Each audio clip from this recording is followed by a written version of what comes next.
राष्ट्रीय मतदार दिनाचं औचित्य साधत काँग्रेसनं यवतमाळमधल्या संविधान चौकात आंदोलन केलंय।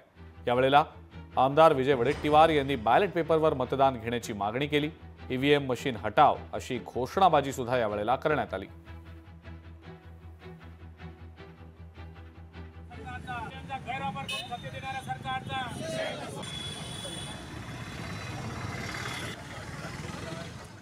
आमचे निवडणूक आयोगाचे प्रमुख हे भारतीय जनता पक्षाचे कार्यकर्ते झाल्यासारखे वागत आहे, नव्हे ते कार्यकर्ते म्हणून वागत आहे।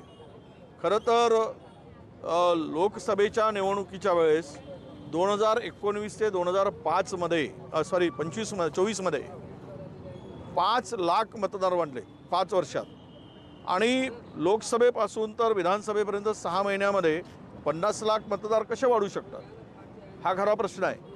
निवडणूक आयोग या संदर्भात कुठलीही स्पष्ट भूमिका नाही किंवा आम्हाला त्याचं उत्तर देत नाही आहे। म्हणजेच या सगळ्या प्रक्रियेमध्ये निश्चितपणे घोळ झालेला आहे।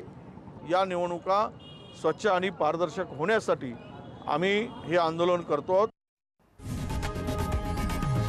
लोकशाही मराठी ऐका, पहा, जागरूक रहा।